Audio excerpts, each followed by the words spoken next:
Style is the answer to everything.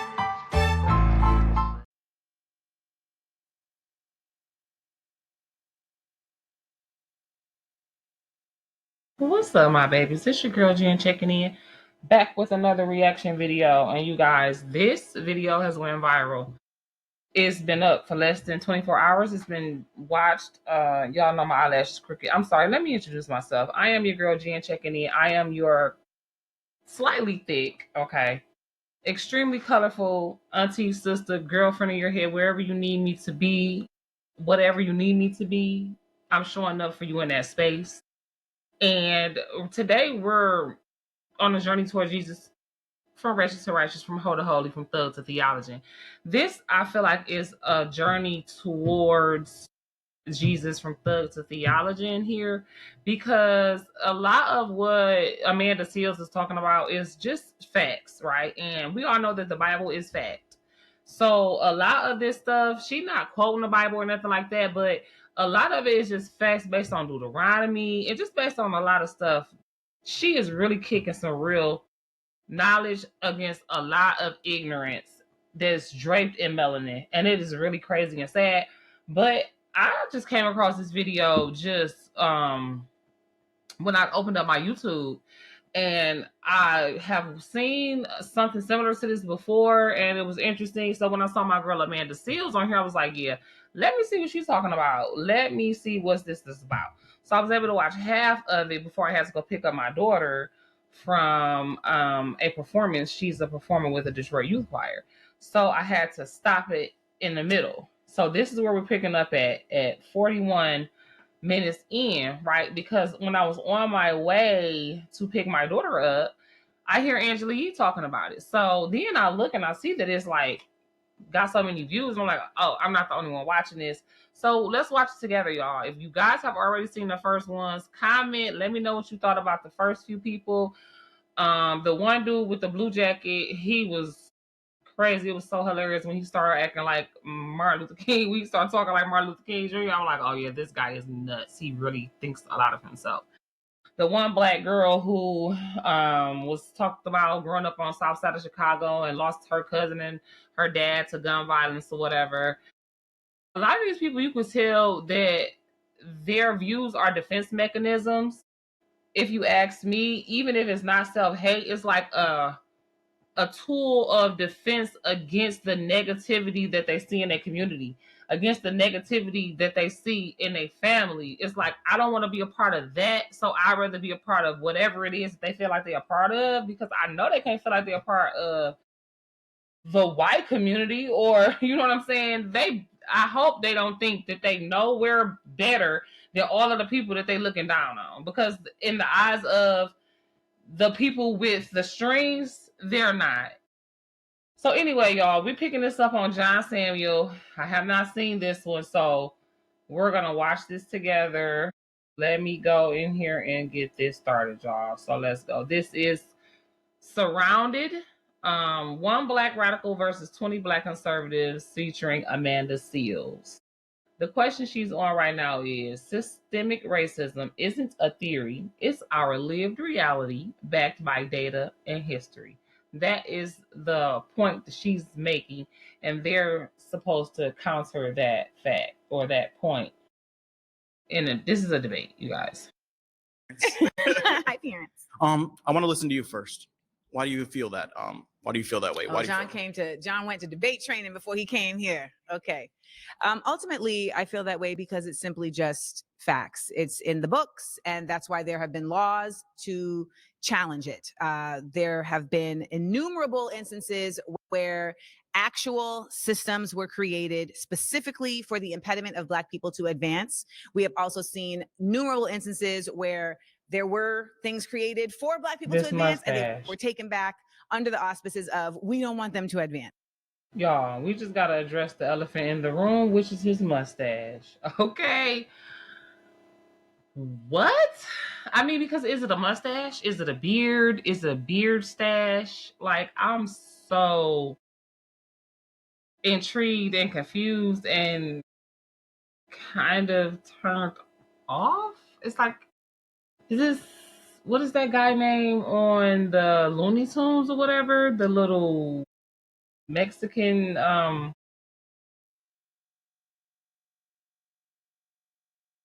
sweetie pie. No. Let's not and say you did. Okay. Because no. No like you. Ultimately, systemic racism exists in our institutions on a government level, in our institutions, whether it's prisons or schools, and it is undeniable because they are actively trying to reinstate it right now. Can you give me an example of one of those systems that you believe perpetuates that cycle of racism? Redlining. Okay. Yes. And how does that, like, can you elaborate? Like, how is that affecting the Black community? Do you know what redlining is? I know a little bit. I'm not an expert. Redlining was a system that was created to determine property values, and that said Black people can only live in certain neighborhoods and not in other neighborhoods. And the redlining lowered the property values of those Black neighborhoods by stating that they were more savage, that they were more dangerous, etc. Thus, they were not able to own property that was on a level of par to their white counterparts. There were also many efforts at just simply not allowing Black people to get loans for property, putting them in predatory scenarios where they were being essentially unable to own land. And that inability to own land, but still having to pay out a mortgage, if you will, or a rent, continue to put Black people in a conundrum of not being able to excel at the same economic rate as their white counterparts. What I'm hearing from you,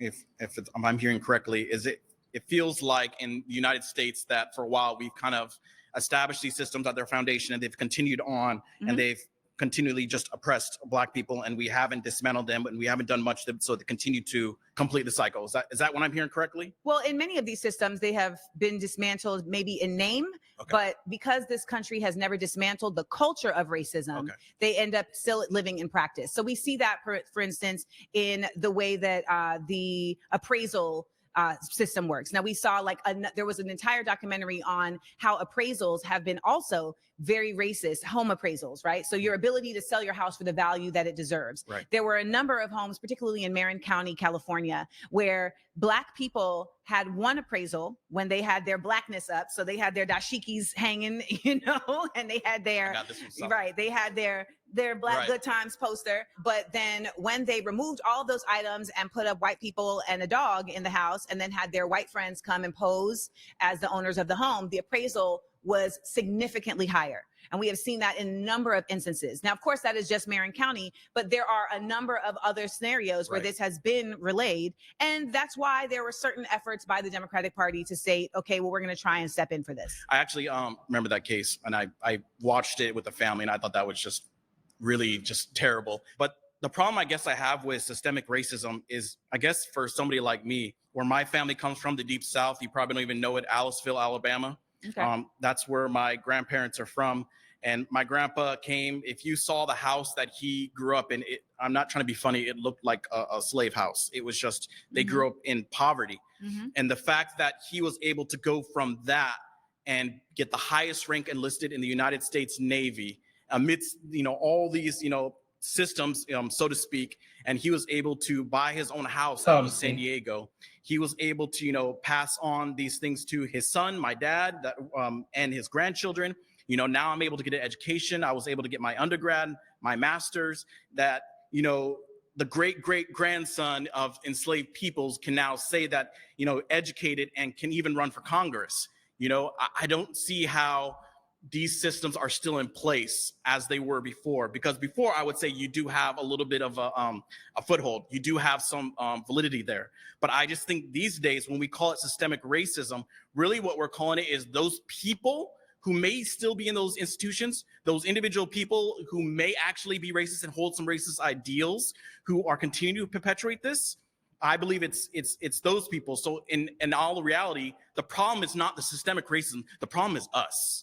The problem starts with those, with those people who are perpetuating these, racist ideals. And so I feel like just to attack these systems is just, it's nonsensical. Who's running the systems? Like which system? You're talking about whether Congress, whether it's the prison industrial complex. We're seeing this now with with immigration and ICE. We're seeing this also with the effort at not making schools available for equal level of schooling available with the voucher systems that are now allowing tax dollars to allow people to go to segregated schools. Right. Who is controlling those systems? So for instance, in Tennessee, right? Yeah. So in Tennessee, you have a Senate and a House of Representatives that is largely controlled by white Republicans, and that have actively said, we are not going to consider what the people want in our constituencies. We are going to simply just do what we want to do, to the point where they have removed. So it's only in those states that have largely white legislators or largely white people are controlling these systems. I'm not trying to. All right, guys, I'm so sorry. You have been voted out. Please return to your seat. Thank you.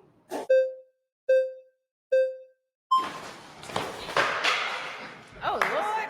So to go back to your claim, you basically said something about Tennessee and how they said what exactly. You said they are not in favor of what their people said, or? Yeah, Tennessee has actively said, we're not really listening to our constituency. We're not even going to allow them in the gallery when we're voting on certain issues. So for instance, like when it comes to like guns in the classroom, like the constituency very largely said, we do not want guns in the classroom. And they were like, well, we don't care. We're going to do it anyway.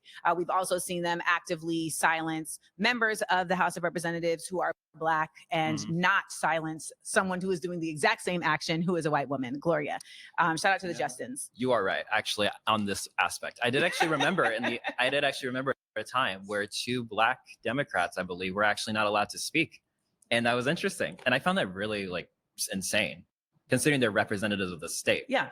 So no, I totally can get where you're coming from, but I don't think that's a institutionalized problem where it's a law per se. I think it's more so a personal vendetta in a way. What's the difference if you are a lawmaker and you're exacting your personal ability, your personal choice through impediment of law change? So if we're going to go based on systemic racism, it has to be institutionalized, which means it has to be written into law, made.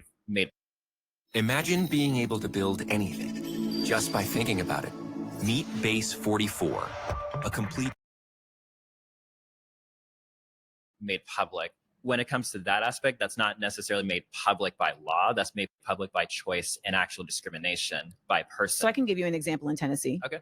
So for instance, in Tennessee, we can say that they are put into law that now tax dollars, the public's tax dollars will be supporting voucher systems. The voucher systems for the schools allow parents to choose whatever school they want their child to go to using taxpayer money. And these schools can be private schools, and private schools are not in any way limited from creating systems of segregation. And this is actually how segregated schools was carried out previous to Brown versus Board of Education. So this is a systemic example.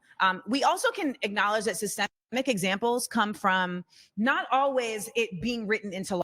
And I think that is a real straw man argument for the way that a lot of colorblind racism is carried out in the United States. And what happens when we do that is we ignore the fact that most of the people making the laws are not going to put their racism on the books. Oh, that's true. Obviously not going to put on the books. But when it comes to the Civil Rights Acts of 1964, then you also want to talk about the one in 1968. They did actually give more fair housing equality. That was the goal. Yeah, that's true. But you see, that's the thing. It's like if so that's the difficult part of not changing a culture. You can change the law all day, but as Martin Luther King Jr., as the Dr. Reverend Martin Luther King Jr. talks about in his final book, he says, I feel like I integrated my people into a burning house, because he understood America to be a place of morality. Well, when it came back to even back in the 1960s, like Lyndon B. Johnson actually proposed many systems in place but he actually won. People still got lynched. Well, I can't really like say that's a systemic problem. That's definitely a personal heart problem. Those are more people's individual choices against someone else. But when it came down to the system that's in place does not incarcerate those people or create any repercussions for those actions, then it is systemic. Well, because when you don't allow for there to be repercussions for harmful behaviors of the people, you're literally saying our system is okay with this. So that's what Black Lives Matter is about, right? Saying like, okay, if police are going to act in this way, well, there should at least be fair repercussions across all people that they're doing this to, and they're not carrying out those repercussions for Black people. Why? And so the system is supporting this personal point of view that you're talking about. And that's what makes it also systemic, along with the fact that we know for a fact that the number of Black people incarcerated is greater per capita than white people. We know that Black people are having longer sentences for the same crimes than white people. This not me making that up. Like, that is actual data. All right, So pause. systemic is real. Pause. You've been voted out by the majority. Please return to your Thank seat. you. Thank you.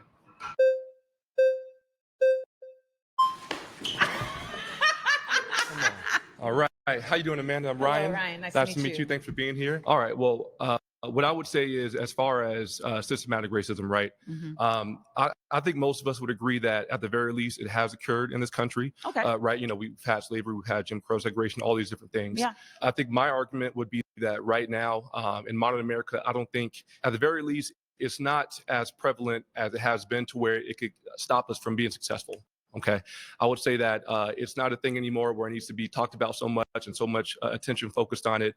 I don't think that currently there is systematic racism in a way that it's going to be harmful to us, you know, like I said, to stop us. If anything, really, I think institutions such as things with DEI. What do you think DEI is? Basically, I think that it's in a way it's racism against other races outside of Blacks. And so Where did you get that concept of it from? I've researched a lot of things. I looked at different clips from both sides of the argument, things like that. But basically, my point is, I think that as far as systematic racism, I think that there's evidence from the other side, in that there's different things that are pushing Black people up in ways that are not fair, and different things like that. Because I think that we should be merit-based. I think that should always be merit-based, and where we're in, you know, when there's jobs and the different things like that, race should not be something that's considered. And so I think that, let's say that there are ways right now where systematic racism is still alive. Again, it's not holding us back to a point where we can still be successful. We've seen so many examples, you know, today in modern times where Black Americans can, you know, there's no opportunities that I have that a white person or that a white person has that I don't have. That I believe that all opportunities. Are you sure about that? Can you actually say that? I would say that I have every opportunity in this country to be successful, to do what I want to do, and to stand on business that every other race has. Absolutely. And do you have the same support? Even if I don't have the same support, I can do what I got to do. Do you have the same support? I probably have more. I can have the more same support community than others. support? I have excellent community support. That's Absolutely. lucky for you. Sure. Yeah. Where did you grow up in a lower income, middle income, high income community? It was middle income. Okay. Yeah. So again, I think that even those who grew up in very needy situations, right, they may not have been dealt a great hand of cards, but they can still, you know, I think it comes down to accountability. You can still play your hand and play your cards strategically in a way where you can still be successful. You can still do your thing. And you can wind up on top, and there's nothing stopping us from doing that. Would you say that low-income white people and low-income Black people have the same ability to excel? Okay, if there's one AI site builder you need to meet, this is Dope Tech from Wix. We're sitting here benefiting from capitalism, and you know that because you would. I understand that we are benefiting. I understand that we are benefiting from capitalism, but I also understand that we would have other people and a majority of people benefit if we were not solely capitalist. That is what it means to be a Black radical. It's to understand that I can benefit as well as others. So, Amanda, what is your solution then? Because we know that capitalism benefits us, and people are coming here every day. My solution is what I continue to say. We need to have coalition building across cultural differences, across ethnicities, across classes. And that includes collaborating with white people. I've never said it didn't. But this obsession with white people fails to acknowledge the fact that there are people who benefit from white supremacy. But we live in America, Let me finish my point. There are people who benefit from white supremacy that do not identify themselves as white. They don't consider that to be the most important element of their identity, because they understand that at the end of the day, we need to see each other as humans that all deserve a right to exist. Exactly. We all deserve a right to exist, and I shouldn't have to earn my right to exist. And that is what capitalism you think that you have to earn it. That's what I'm saying. That is what this nation is. You do have to earn it. You do. Yes, you do. That is why we are criminalizing the poor. We are criminalizing the poor on a regular basis.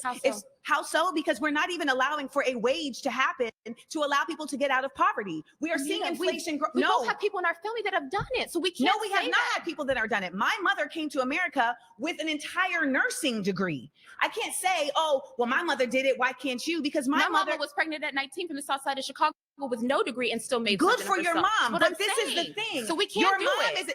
It's not. The question isn't whether or not some people can do it. The question and the reality is that it is not available to everyone in an equal way. And that's unfortunate, man. But you know we live in a It's broken not a matter- society. I went to Well, then Nigeria that's what and they're we're having the talking same about. problems, and But there's a that's bunch what of we're black talking people that are about. running It's a broken Nigeria. society. But it's the same thing in But Nigeria. and there Nigeria are black is a people in broken power. society, With black whereas people in Burkina power. Faso is not. Burkina Faso is not. That's time. My final claim is Black conservatism fails to meet the needs of the working class.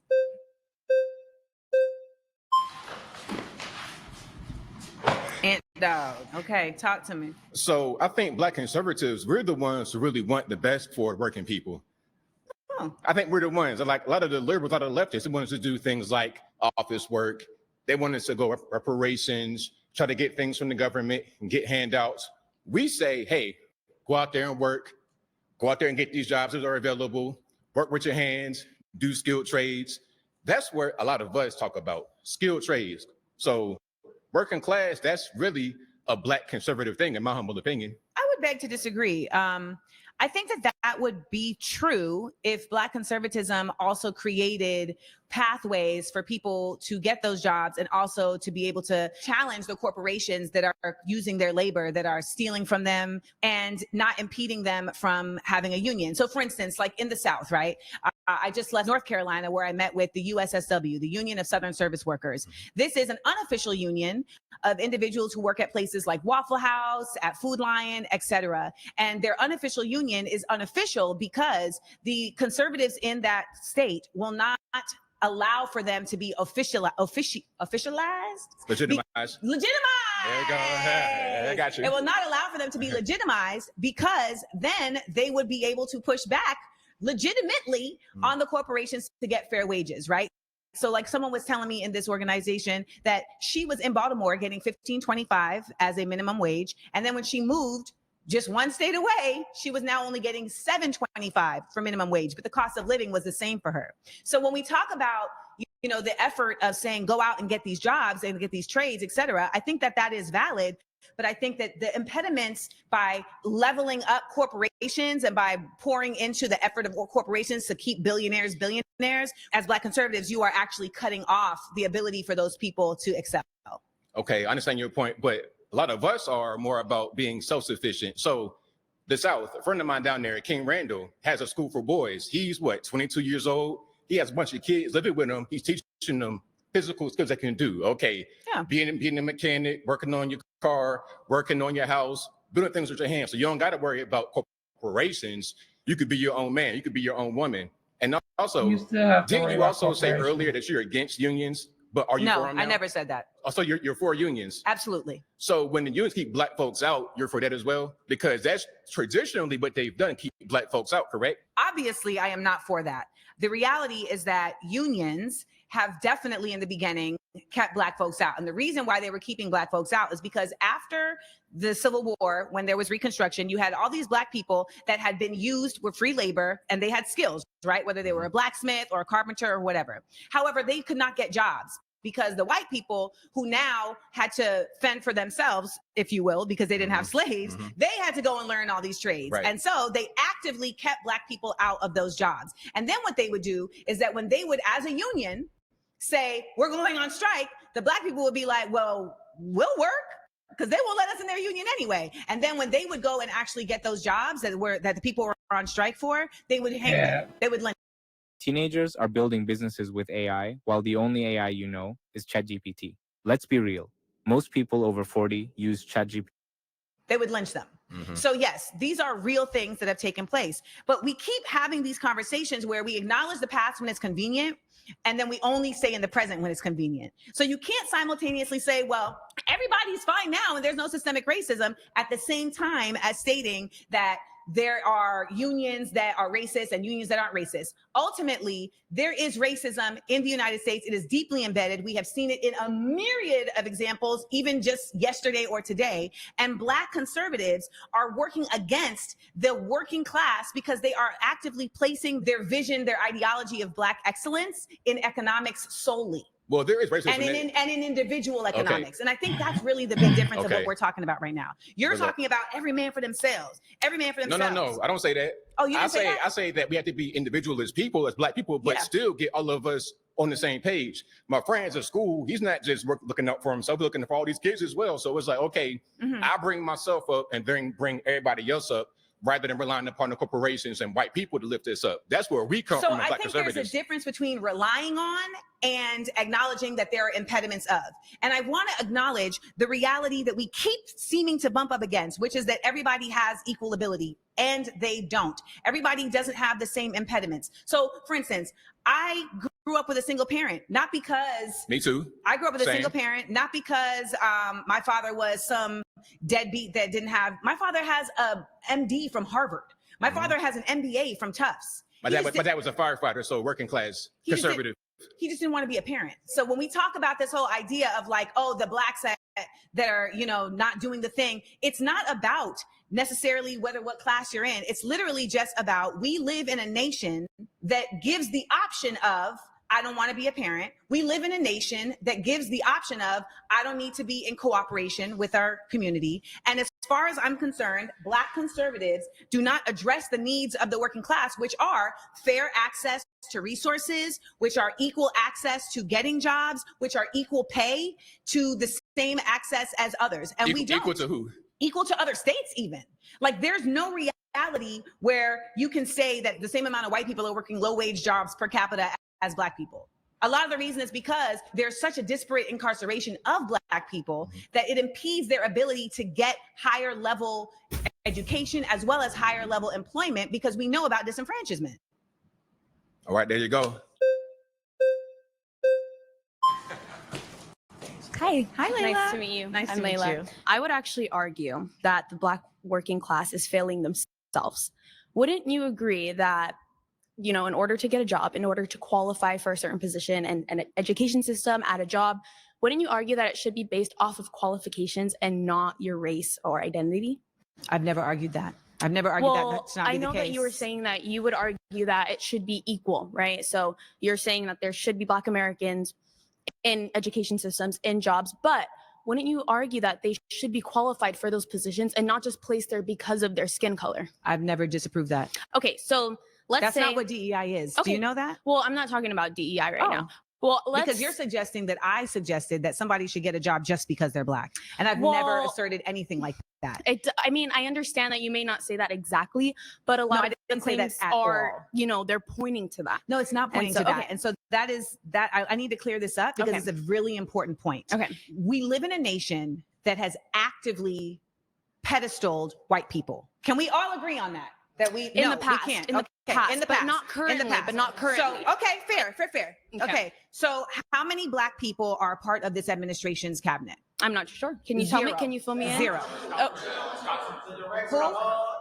Who? So it seems like there may be a couple. That's not a cabinet. I don't know. Scott Turner. Okay. So there are. So we got two. So there are. So we got two. Can we also? We got two. So back to your point, DEI is about expanding. Oh, yes. Okay. Not lowering credibility. Okay. So if we have a system that has very actively said these particular people are the best people simply because of their race, DEI said, or their gender. Okay. Because DEI mostly leveled up white women. Okay. So it would be incorrect if it's, you know, if we're pointing toward this, you know, a majority of race is qualified because of the skin, the base of their skin. Absolutely. Yeah. Whether they're white, Black. I mean, race is fake anyway. Now, I do want to touch on a point that you did mention earlier, that you would argue that, you know, Black people have less opportunities in America. I do not agree with that. I have not had, you know, first of all, you're a light-skinned woman. And so are you. Yes. And you're doing great for yourself. Yes. And so colorism really does serve us. I do want to say, why do you think that is, though? Why do you think that? Do you think it's just based off the color of our skin, or do you think it's based off of the reputation that... Imagine being able to build an app with your name on it, just by thinking about it. Meet Base 44. Black people make for themselves. What reputation are Black people making for themselves? What would you argue? Because I mean, when I look at who makes the reputation for Black people? Let's look at music. for example. We already had this conversation with somebody else. Well, we're gonna have it again. Most of the people that oh, are we? Most of the people. I'm gonna shut it down right now and let Black you know that the reality is that when you come to Black music, for you to say most of the people, you've already lost the argument. Am I right? There is no most of the people with Black people because you haven't heard of all of Black music. Most so let's start most there. of the music that is, let's say, maybe exalted are shown by and the media, right? And who controls those systems? It defiles and Black who Americans. Controls those but who's putting it out there? We are Black. No, we're the ones actually, putting the it out distribution there. systems that are putting them out there are owned by white people. Who listens to them? Because I can bet. Girl, we listen to them because that's all that they put on the radio. That's all that we have to. We're not even. That's all that they're putting in front of us. And you, or either that or some white people stuff that we don't want to hear, but they don't even give us the decent Black music. We have to search for it, and some of us don't even have adequate internet. Let's get to that. Everybody don't have the same opportunity to listen to good music when all you getting fed on the radio is Sexy Red. All you getting seen on TikTok and on all of the mainstream media is these industry plant trash that they feeding us. Shout out Breaking Down the Bars. So, girl, like, you probably listen to Tate McRae, which is great. No shade, because my daughter likes Tate McRae. But that's your way of defending yourself against what the mainstream, normal, inner city Black person is being shoved down their throat. So you can't say it's just because that's what we listening to. That's what we listening to because that's what we're being fed. Just like she said, if you, ever since you're a little kid, you're being fed trash, you're gonna crave trash. And it takes a long time to get that out of your system because they have systematically been putting it in your system for decades before you was even able to realize it. And that is on a big picture level. We ain't talking about individuals because your parents was able to shield you. Most people is not. And that's what she's talking about. It's people like you that have to stop pointing the finger and being on your high horse looking down on everybody else and actually standing up against what's happening or it's never gonna stop. If people like you that is able to get themselves out, whose parents did afford them the ability to do better, if you don't come and help afford somebody else that same opportunity in the community that you or your parents came from, that's the problem. You got people moving out of the inner city, one by one moving out to the white people land or whatever, and leaving the hood behind and want to look down on the hood. But that's where you came from, and that's the whole reason why you can't go back and why it's spilling into your neighborhoods, because a lot of the white people that y'all running out there to go be with is circling back and coming to the city. That's why you got Mount Clemens streetwalkers. It ain't just Detroit.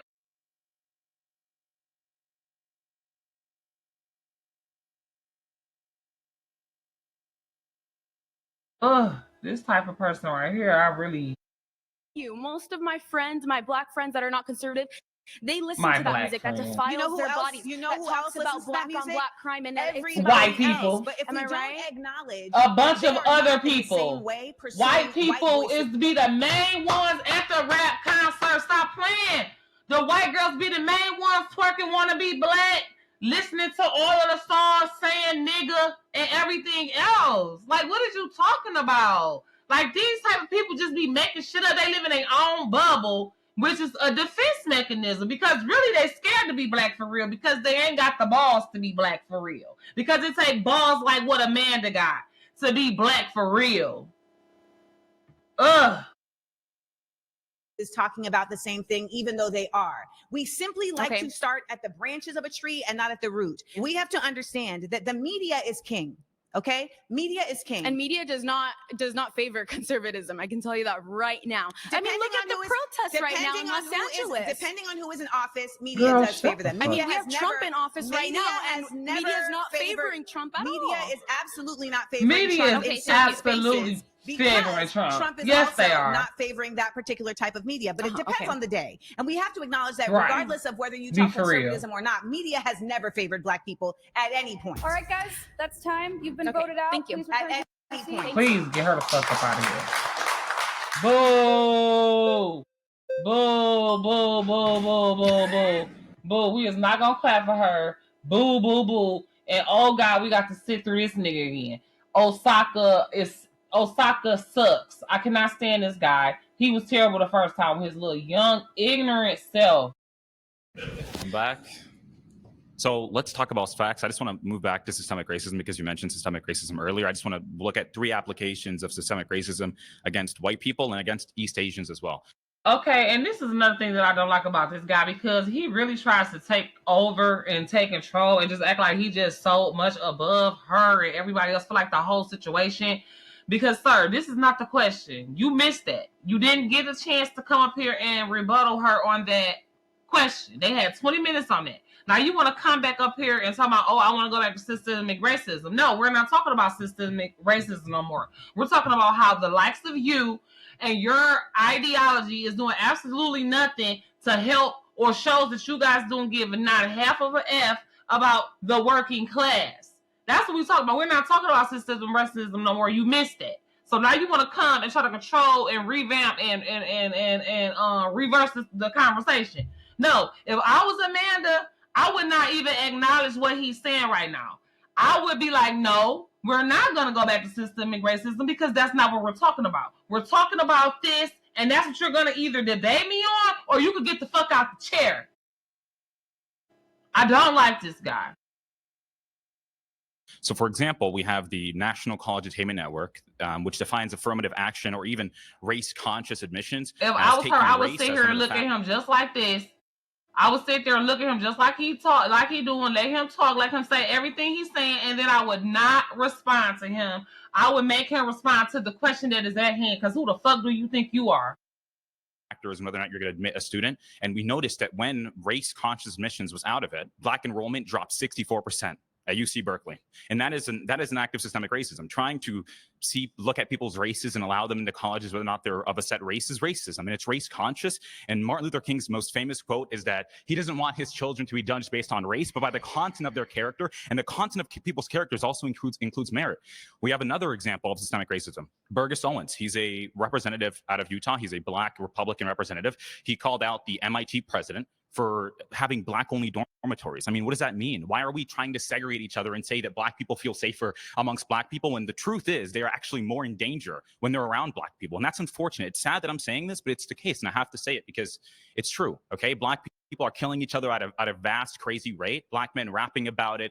It's savagery. It's barbaric, and we shouldn't be doing it as a people. We should try to get more Ben Carson's. Ben Carson's cousins were murdered when he was younger, but his mother came to him. He and just gave him wanted a book to make and told this Ben Carson point. to read and study That's the same to not bullshit be he like was his saying cousins. And on Ben the last Carson time. He just separated wanted 2 to say twins this. at the back of the head, and he's known as one of the best renowned neurologists or neuroscientists that we've ever seen. Right? Ben That's Carson what we said should that encourage slaves were immigrants. Well, they were brought here to the United States, and many of them were slaves, and we know that to be a fact. What is the difference between someone being an immigrant and being a stolen person? I mean, I understand that many people were stolen here, but 90% of historians agree that slavery would have not been possible if Black slave owners within Africa didn't sell off their people. White people didn't show up and just start stealing people. They didn't do that. That's not how that works. They literally did that. But they didn't. They worked with Black owners and the Arabs. Literally the same thing. did that. It's funny, and you guys talk about Arabs did that European. as well. And I think it's They very did it in the 7th important. century And I too. think it's important to note that there is an oversimplification of history as well as of Black people in Africa.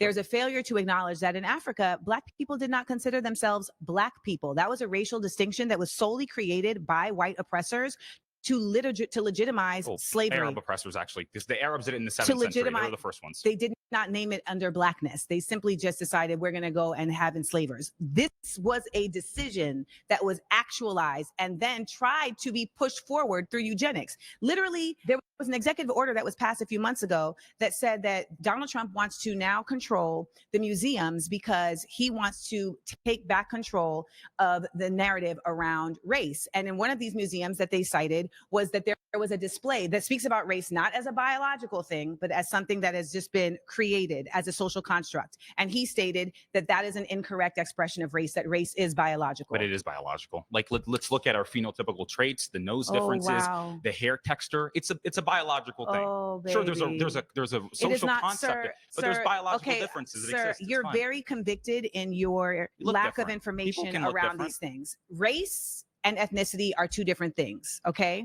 I'm talking about Ethnicity race. is where you're from. Race is literally something that was created to put people into categories of caste, to put people into categories of oppression. Race is not something that you are. Race is something that was bestowed and put That's upon you. racism, not race. Race is simply the race aggregation. is literally something that was created and put upon you. And I want you to listen to me as somebody who has studied this, who has a master's in African American Studies from the Institute for Research in African American Studies at Columbia University. I want you to understand very clearly that race is not something that is biological.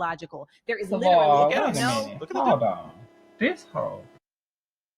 This chick right here, I can't stand her either. I cannot stand her. And Lord, I just rebuke the spirit of her off of my daughter and off of any other young Black girls, because this girl is so self-hating and she wants to be white so bad that she's literally painting her face a lighter shade of foundation. She got this terrible white woman weave in her hair, and she is just really appalling to me. These people are disgusting. These people are niggas. Niggers. Ignorant ass Black people. That's what these are. These are straight up niggas. They might not be thug niggers, but they are niggers, baby. And I don't care. I said what I said. There is many differences that are equated to ours that has nothing to do with race. Melanin That has nothing to content do is with not race. biological at So all. if you have a Black parent and you have a white parent, and now you come out looking white, how is that a biological But most- proof most of your of them- race? most of them There's come no out most of them. having Stop, curly hair. stop. There's no most of them. You do not Mixed have race? anything to You're prove mixed that. race too. I am not mixed race. My mother is Black and my father is Black. Well, my father is also considered Black, but he's very much has a lot of European DNA. And You know what I think? I think that you are at a phase of your learning where you are a contrarian. And I look forward to seeing your development, because I have a feeling that you're actually going to flip the script eventually, because you are somebody that definitely is grounded in wanting to learn facts and wanting to learn the truths of things. However, you're currently still stuck in an indoctrinated space that is tricking you into thinking that you are something that you are not. You are a Black person who is literally having to receive the results of racism, but ultimately you are of an ethnicity that has thrived in spite of it. And that is where we really exist from. And that is where our resilience comes from in spite of systemic racism. I think our resilience is happening now. I think growing, understanding the real problems, not going out and trying to protest against. You guys don't ever do this. KTS. You guys don't ever do that. KTS Who is you guys? Members of the Black community that want to hold people accountable, especially Black people. So KTS Dre was shot 60 times outside of Cook County, Chicago. How many BLM members came out? You earlier said BLM is about referring police. to me as you guys. Okay, that's fine. So, for example, we had a really good example of this where it's not a police, because I remember you said. Where are you from? Where am I from? What do you mean by that? Like, what state am I from? Where was I born? Where do you live right now? I live in Florida. I was born in Angola, though. I was born in sub-Saharan Africa. Okay. Where did you grow up for most of your time? In Maine. I lived in North America. In Maine. Yes. Okay.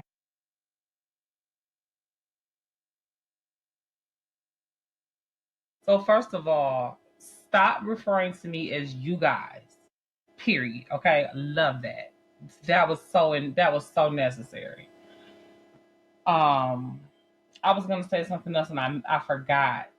But this guy here is absolutely trash, and it's sad because now that I'm hearing where he's from, he is so confused. He young and he don't know who he is, and he is confused. He's from Africa. Okay, so he's for sure Black. All right. Now he lives in Florida. That's what I was gonna say. Y'all know what Uncle Charlotte say. The craziest people live in the Bronx and all of Florida. Okay? So he's African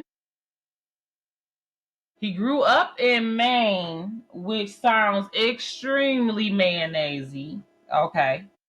Very, very Caucasian-y. That's why he is sounding, and this is why he is the way he is. A reverse Oreo. And now he lives in crazy Florida. Crazy man, Florida. He is a Florida man. This nigga has lost it. And he's all of 22. Think he knows so much, think he's so much better than this woman who is highly educated in what she's talking about.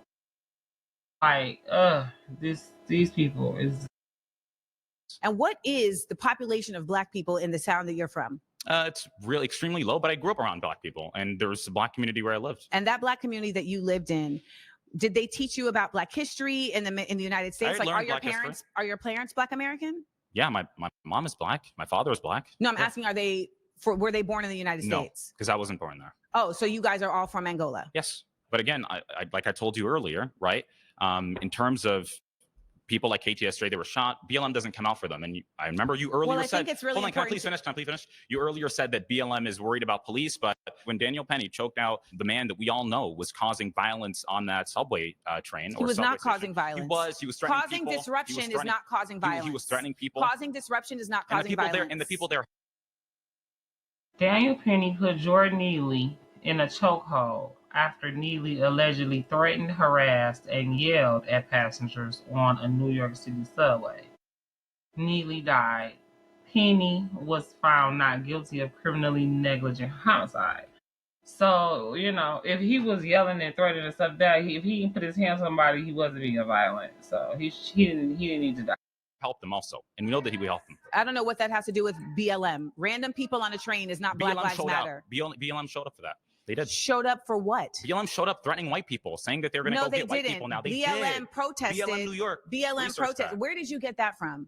You see, your sources are not. You're not able to cite your sources. In Please New York. go sit down. Yeah, that's the truth. It's not the truth. Yeah, please it's not go the truth. sit down. It's not the. Nothing you say is actually the truth. Please go sit You're not down. even American. You're not even a Black You're not American. even a Black As the American. daughter of an immigrant, it is imperative that Black people from other places understand the disparate difference that they exist from Black people in the United States. It is not the same, period. And ultimately, the best effort that we can do as a diaspora is to lead in understanding, not in judgment. So when I am talking to somebody from Sudan, from the Congo, from Angola, I am listening to understand their experience, not to undermine it. And I refuse to allow anybody from Grenada, from Angola, from any other place to come and try to undermine the experience of Black Americans.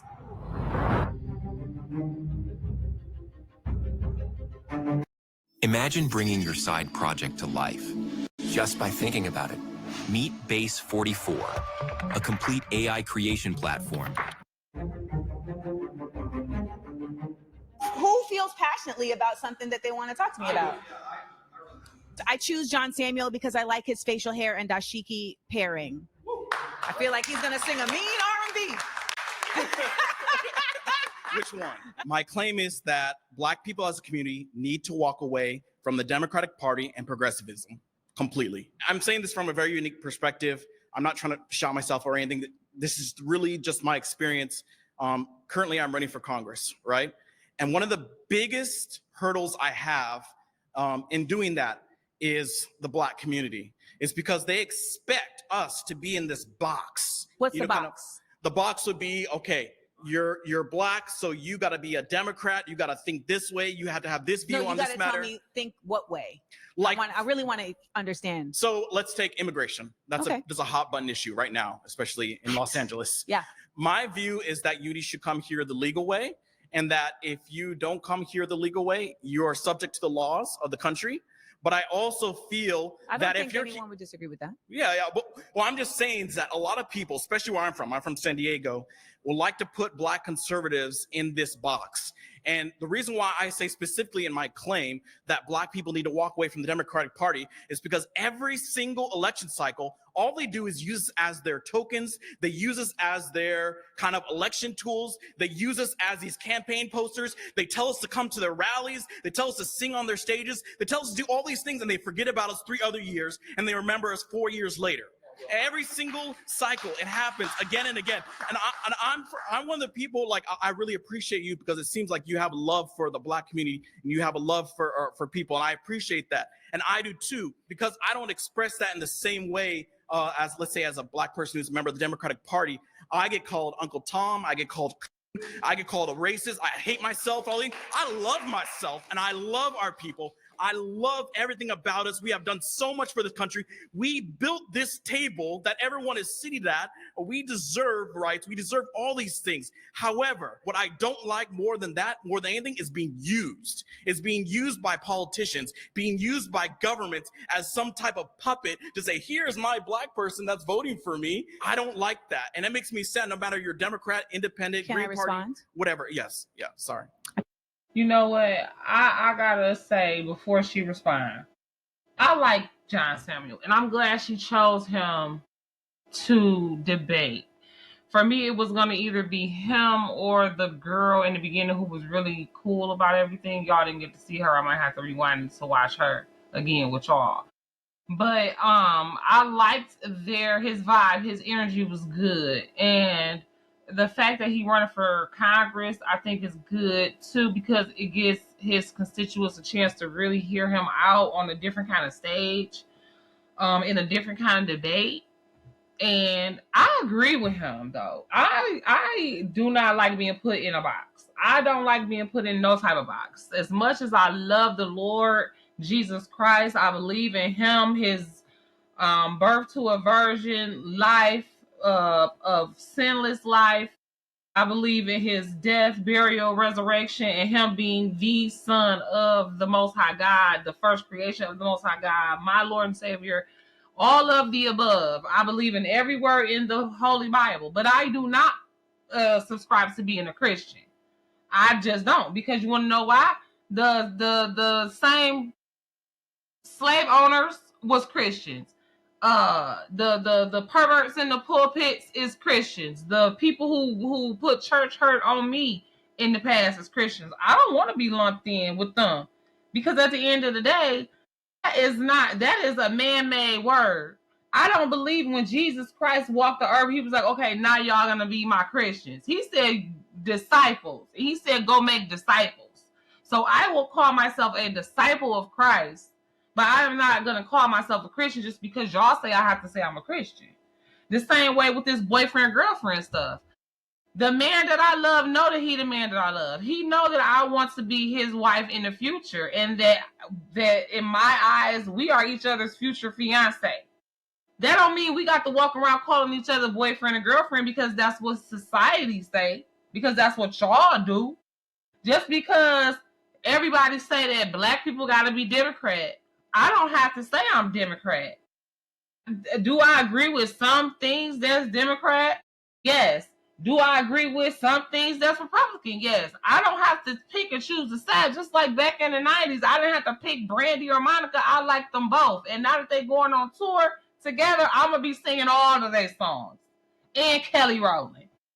So, I agree with him. I don't believe that we should have to be put into a box of Democrat or Republican, because I don't believe now one of them really got black people best interest at heart. I believe politicians as a whole is selfish and liars. They're just like lawyers.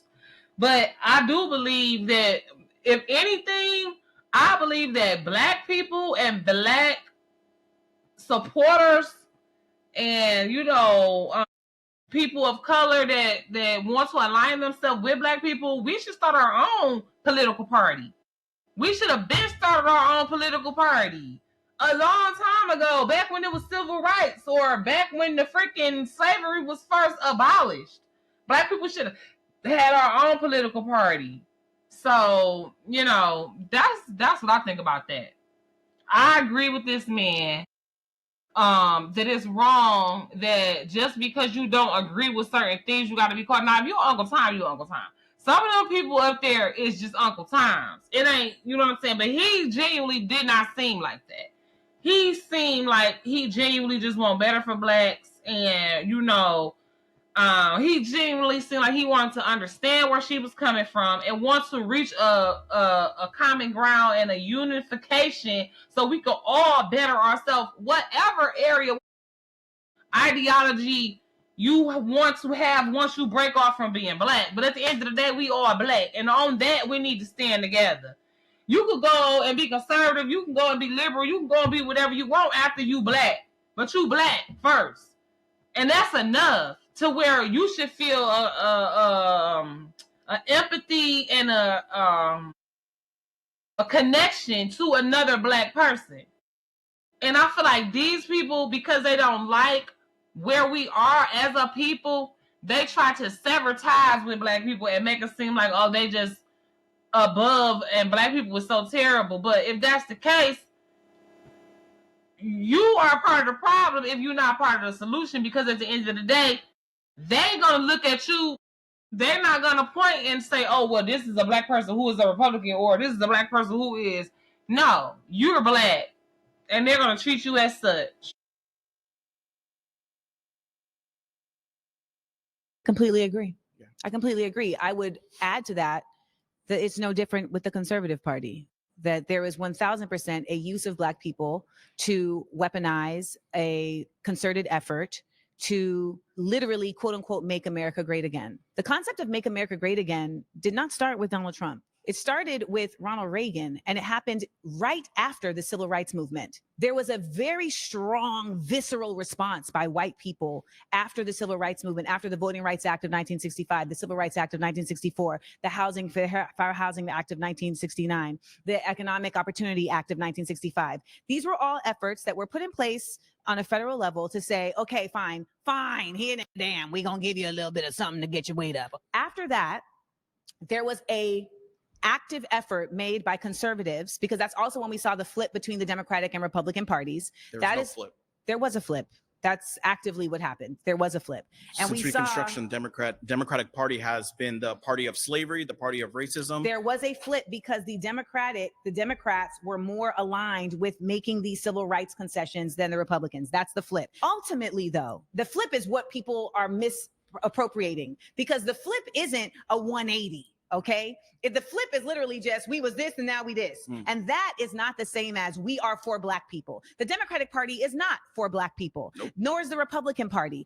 Any nation that has a bipartisan system that doesn't even allow for its own people to determine who are going to be the candidates for president isn't for its people in general, beyond blackness. So it's imperative that we begin to truly understand the systems at work in this government that not only hinder us as black people, but they hinder anyone who wants to see change, because they are ultimately working together. Now, do we see one party activating higher levels of discrimination than others? Yes. Do we see one party that is more violent per se than others? Yes. And we can say this on many different levels. But when it comes to like enacting genocide or destabilizing other nations, we know that that happens on an American level, regardless. Okay. I completely agree that the idea that you have to act a certain way as a black person is really problematic, because the Democrats and the Republicans, neither of them actually care about black people. And when we talk about conservatism, or we talk about being liberal, neither of these aspects were grounded in how do we help to repair the harm that we have caused an entire group of people who made it possible for us to even have a constitution. So you can sit here and show me whatever you want. No. The only reason why I was going to show you this is because even with that constitution, we weren't even humans. When they wrote it. So that was another fact check I wanted to kind of fact check before, but I couldn't say anything. But the 3/5 compromise had nothing to do with your 3/5 of a person. The 3/5 compromise had to do with representation in Congress. So there's a little note here. If you open this, the 3/5 compromise said that the Southern slaveholders needed to be represented fairly in Congress. And because there was so many more slaves than actual white people in the South, they were allowed to count their slaves as representation, even though those slaves did not have the ability to vote. If we were at that time, let's say the Three-Fifths Compromise never happened, we were a whole person as a light of the government, right? If that happened, then this America would not be the America that you know today. Because what it was is, if it was, we were counted as whole. You're defending the Three-Fifths Compromise, Can you bro. just listen? Can you listen? No, listen for a second. Okay. Because I don't want you to get mischaracterized what I'm saying, okay? Okay. Slavery was wrong. It was absolutely disgusting and immoral thing. Okay. I have nothing good to say about that.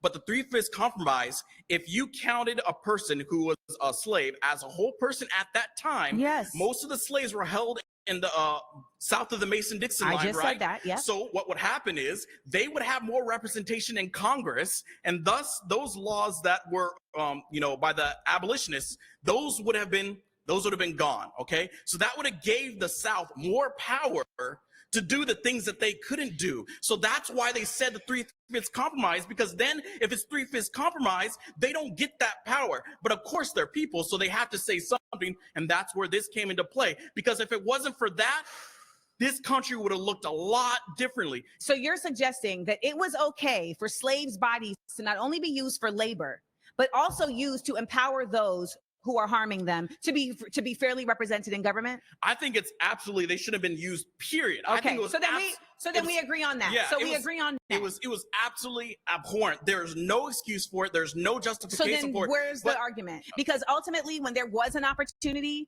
in Reconstruction for there to be equality and humans considered in a real way and protected, Democrats torched it. Andrew Johnson. Yes. As well as the Supreme Court. That's actually more important. What we have to acknowledge. The Supreme Court torched it. The Supreme Court has actively, throughout this entire existence of this nation, been at the forefront of impeding any advancement, and it ends up sending us back over and over and over again because it doesn't have term limits. Because it doesn't have term limits. It's not elected. It's appointed, and ultimately they have made it abundantly clear that they pick and choose when it's the states that are going to have rights and when they're going to be in a federal position of precedence. Well, that has to do with the supremacy clause. So the supremacy clause is when a federal law is in conflict with the state's law. The federal law will override. For example, in California, weed is legal, right? But federally, it's not. So they can come down here and they could say, hey, we're going to raid all these places, and they would be completely in line with the law. And so this is how segregation and discrimination ended up existing even after the civil rights laws of the 13th, 14th, and 15th Amendment were passed, because Congress said we need to protect Black people, and the Supreme Court said we actually are not going to give you the right to do so. For what it's worth, I think we can do this back and forth all day, but at the end of the day, I will completely agree with you. Black people need to let the Democrats go. I think Black people need to let both of these parties go and figure out a way to move forward together in our own nation. You know what? Look like he won.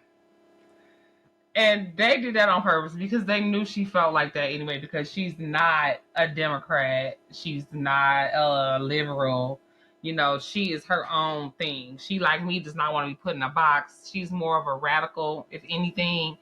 And so hence the name of the video, One Black Radical versus 20 Black Conservatives. So I also like that they chose him for the last debate because of that. Because at the end of the day, they got the same idea. I think they're just going about getting there down a different street, but they meeting up at the same place, it seems. I can actually get on with that because, I don't believe that all Republicans are, good and not using us as well. I agree with that. I agree with that.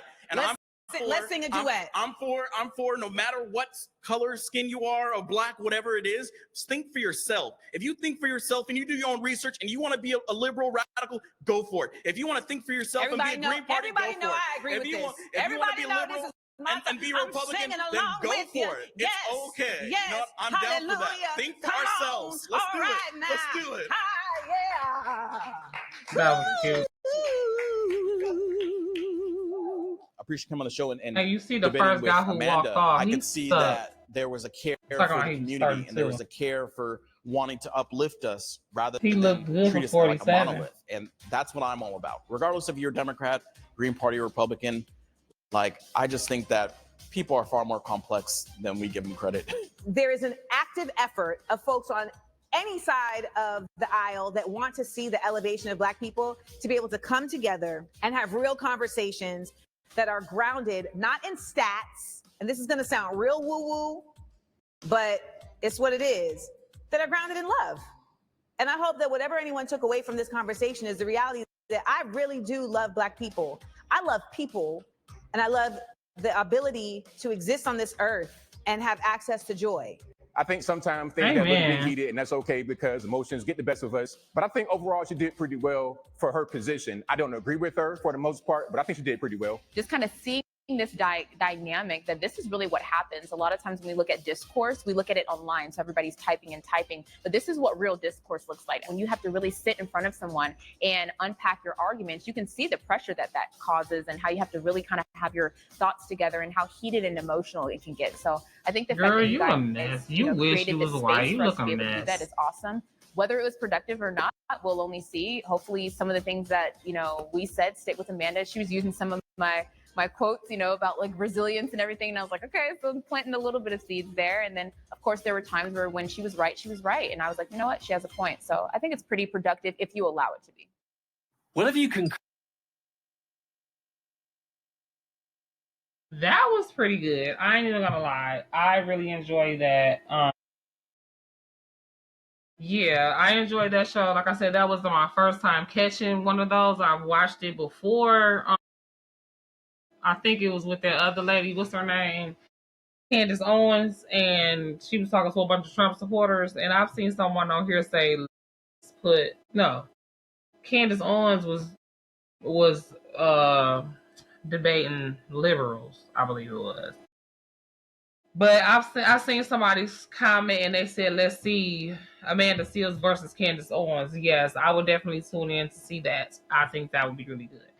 But yeah, you guys, if you want to see that video from the beginning, it is on Jubilee's YouTube channel. So make sure you guys subscribe to them.